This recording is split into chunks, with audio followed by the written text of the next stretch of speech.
Today, I'm gonna show you guys one of the best fishing hacks if you're experiencing the winter blues.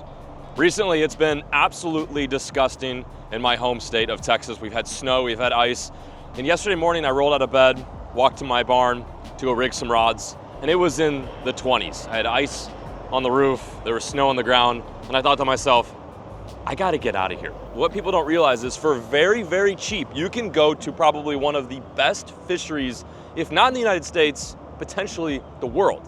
That being where we're standing now. Welcome to South Florida. Caleb and I decided to cut our losses and escape the nasty and dirty weather to chase the sunshine where we can wear shorts and chase after a myriad of fish species. We hopped on a flight for a couple $100. We brought 2 travel rods, didn't even check these in, brought them on the plane, carried them on, and we're here now.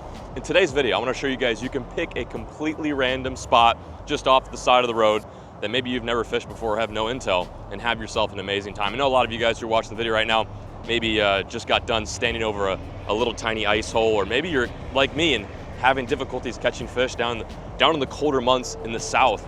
So this is about the only warm place we've been able to find in the US currently, and we're gonna bring you guys along with and show you that you can pop into seemingly just about any brackish, fresh, or saltwater system here in South Florida and have yourself a day, and do it cheap.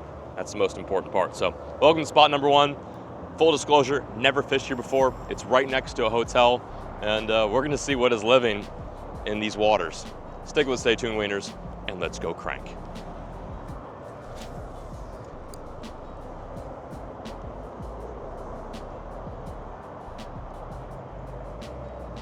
Oh, that was a fish. That was a fish. We're on. We have something. What do we have? Oh! That took no time at all.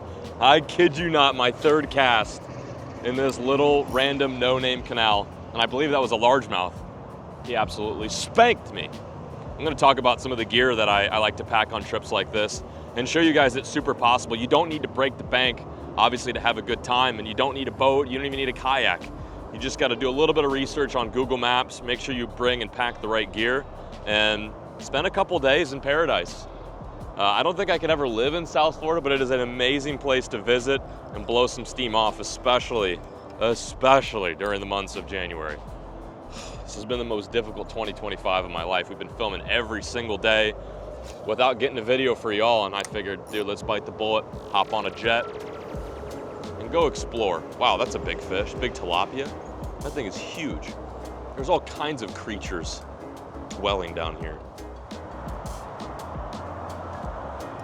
Here we go. Come on. Largemouth? Largy. Very cool. This might be our first official Florida catch. Literally hopped off the plane an hour ago, rented a car, and now we're fishing. This is obviously a natural fish species to Florida, but hopefully today we can show you guys some of the fish that have been illegally and legally introduced that are not from this area. Beautiful little largemouth. Crushed the snacky swimmer. Cool fish. Let's send him back. Later, Stanky. Cool. Let's go. Oh, snake. Big snake. Yes. Yes. I gotta keep casting. Like, even like the littlest. Nice snakehead. Damn. You just literally never know what you're gonna find in these canals. Obviously, the first fish of the day was a bass, but right on this bank here in like a foot of water was a snakehead. Snakehead had become such a popular fish in the States. They used to be very much looked down upon because they are invasive and they do compete with fish like the largemouth. But over time, they become very popular. Like, anglers like catching them because they're fun, they love topwater, and they're very aggressive. That's why I've got this rod with me. I basically brought 2 rods with me. This is pretty much a dedicated snakehead rod. And you gotta just keep beating the bank anywhere where there's like clumped up grass, because that's where they hang out. Damn, I think that's the second one I've spooked too. That was a good one.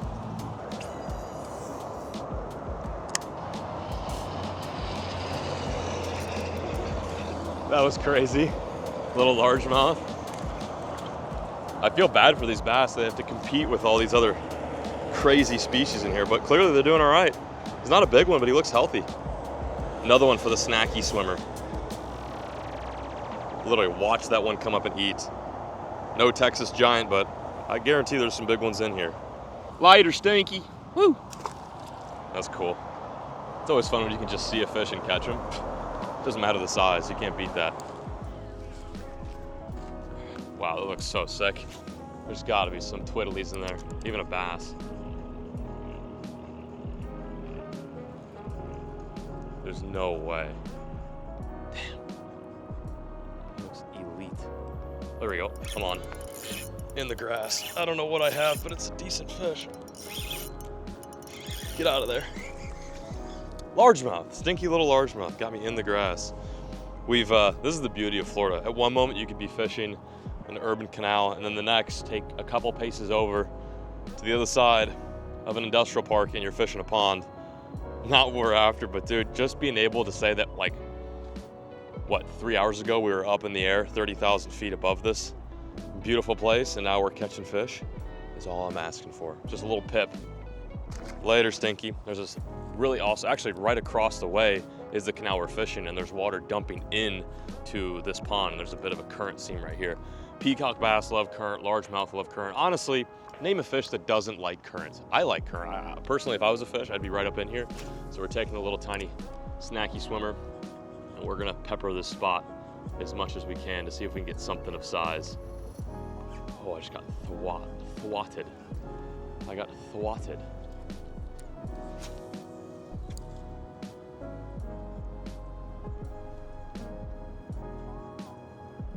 There's the sun. Largie. Another little largie. Pip squeak, pip squeak. Hey, if you guys want pips, I got him. Kiss him, spank him, send him back in the hole. The sun's coming out. Should be good for our mission to catch an exotic fish species. The exotics in Florida do not like the clouds. We've had clouds since we got here, of course. It followed us all the way here. You guys catch anything? Nah, just looking around. You're John, right? Yeah, how's it going, man? Oh man, good stuff. What's up? Nice to meet you, buddy. Nice to meet you. Dude, I've been watching your since like 2014, bro. No man. I'm not lying. That's kind of when I got really started. You guys just checking all this stuff out, huh? Yeah, man, just trying to get out of the... Texas has been cold, Yeah, so sure. we're getting out of here, and this is at least nice. But hey, man, it was a pleasure meeting you. For sure. Take Hey, care, you brother. guys enjoy. Thanks, dude. Yep. Yeah, we're good.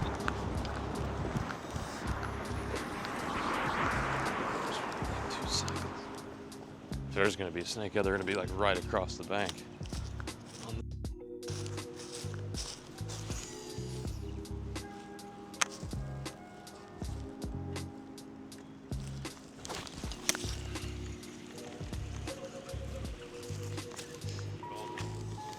Small one. It was a snakehead though. Damn it. Should have waited a little bit longer. There we go, got him. Got him. That's so sick. Oh, he's not that little. It's a pretty good one, man. Holy moly. What a cool fish, man. What a cool fish. Absolutely trucked the filthy frog. Woo. Creepy little bugger.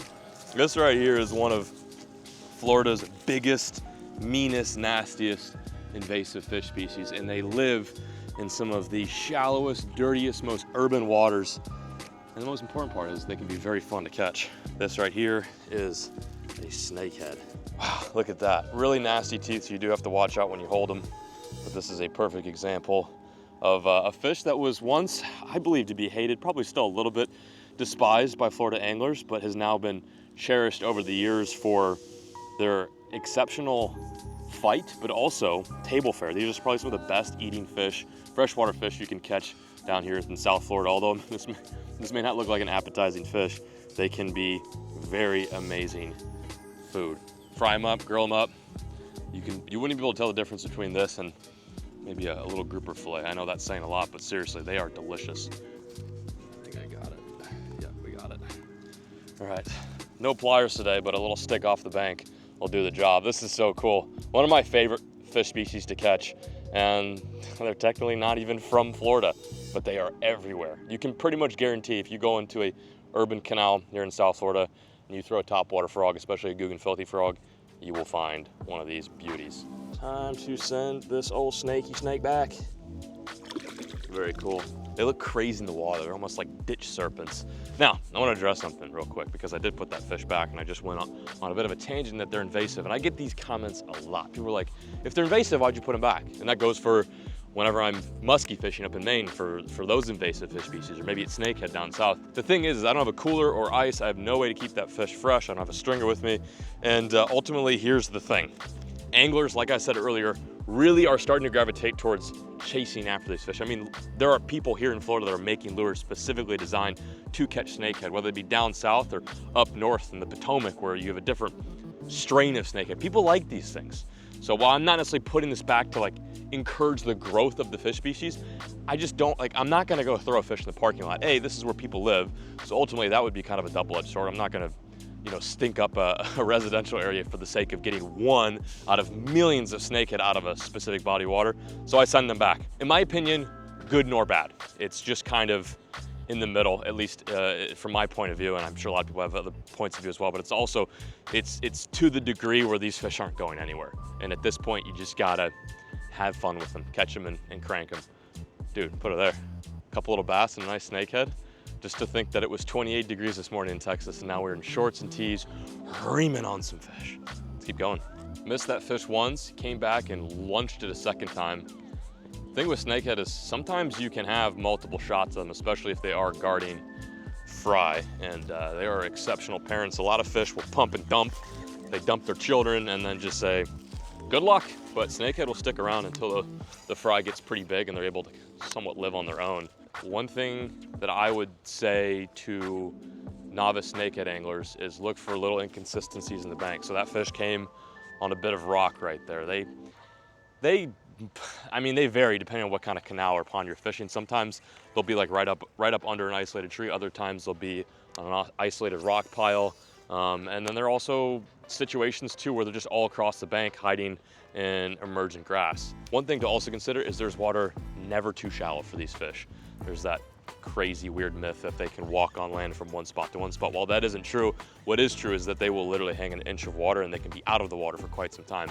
So they don't need the kind of water like trout need, or even bass for that sake. So while we're not seeing anything living in here that would indicate that this is a fishy canal, it doesn't mean that snakehead can't thrive.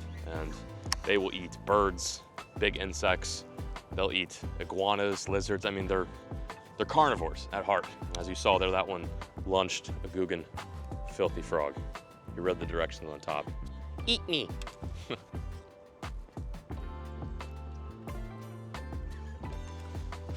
Oh my gosh, that's a bass, dude. That's a nice bass. Wow. That's a good bass. I was about to reel it in for another cast. This is the beauty of Florida fishing. At one moment, you're catching some serpents, some canal serpents, and next you're catching a Florida native, one of my favorites, that being the Florida strain largemouth bass. Dude, that was so sick. He absolutely crushed it. This is also just a spot I've never fished before. I was like, this looks good. Just found it on Google Maps. It took me 2 seconds to find this place from aerial view, and hey, it's great fishing. Thank you, little dude. Wow, there's all kinds of fish in here. Who would have thought?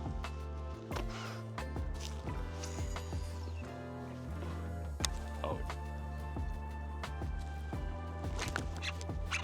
Oh my gosh, I don't know if that's a snakehead or a bass. That's a snakehead, another snakehead. Dude, this place is sick. This place is sick. Oh, I just knew, dude, I even said when it hit the water, I was like, oh boy. Another slithery little snake. Not as big as the first one, but still a cool little fish. Whew. It's fun stuff, man. These fish get pretty big too. I didn't know this until I started fishing Florida, but you can catch like 10-pound snakehead. They get large and in charge. Take a look at this too. We're gonna do a classic snakehead release. Send him towards the water. There he goes. Not too many fish that can release themselves like that. Every single snakehead I've caught and I've done that at, they somehow know where the water's edge and they don't try to swim to the side or left or of course up, they just trickle on down. Dude, so sick, man. From Texas to snakes.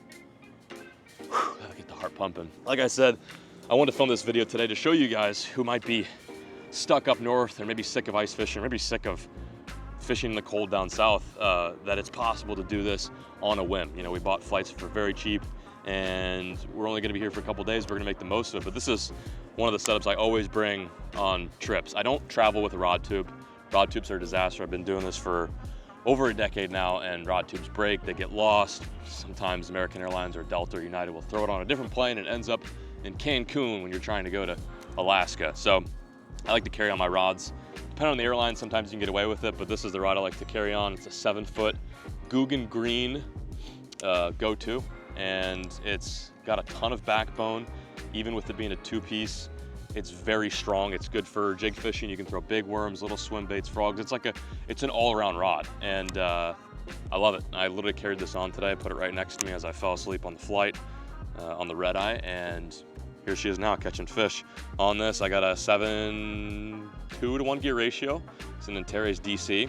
Not affiliated with Shimano, but I do really like the reels. This reel is probably one of the best, like all-around multi-species reels. This one in particular is a monster drive, meaning it is meant for stuff like this. Big hook sets. You know, if you wanted to go take this reel down to the actual Amazon where peacocks live and thrive, you could do this and catch 20-pound peacocks on this reel. 55-pound test, and then of course the bread to all the butter is the Guggen Filthy Frog. Probably one of my favorite frogs ever. I know that's coming from the dude that started the company, but that is my biased opinion, and I genuinely really like these frogs. Even if I wasn't affiliated with the brand, I'd still use them. Really good hooks, really strong. Bass love them, snakehead love them. Anything that's gonna eat something on the surface will eat that filthy frog. And this setup's pretty inexpensive with the exception of the Monster Drive. You can get any $120 reel and still kick ass, but I just like the Monster Drive because it's one of those reels that if I'm traveling, I can always rely on working. Let's see if we can get another one. I think I just saw one bust right behind us.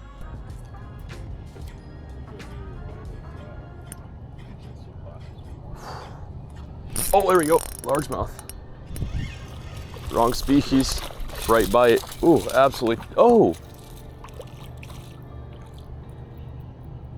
Farewell, my friend. We found another really juicy looking spot. It's right next to a park, and it's like a really deep, almost like a stone quarry. And I gotta believe there's some peacocks in here. Unfortunately, we just don't have the right peacock conditions. You want a little bit of sun, you want some calm weather.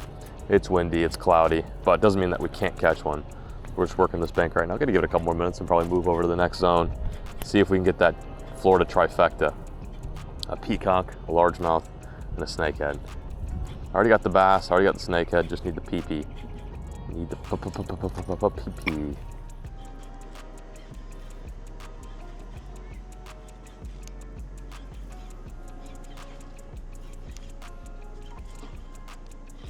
There we go, I got some. Ooh, nice largemouth. Nice bass. Oh, nice little largie on the Guggen Scout. Careful, careful. Ooh. Just a pip. There's a lot of bass in Florida. That's like one thing that's guaranteed. You throw a moving bait in any of these little ponds, rivers, creeks, or canals, you're gonna find a green one. Despite the fact that they're competing with all these other crazy fish species in here.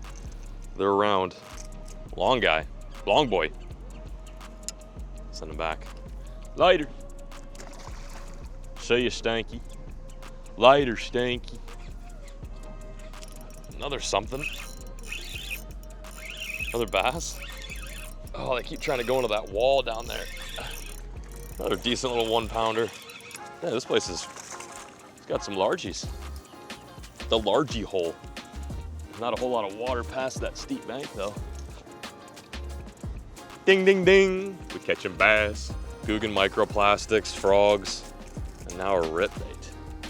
Skinny. This is like, when I think of Florida largemouth, this is exactly what I envision when I close my eyes. Oh yeah, good fun, especially on the spinning rod. Gonna give him a nice easy toss over that limestone. Poop. I'm gonna go wipe my hands. I just got more poop on my hands. Poop. Oh, pee. No, largemouth.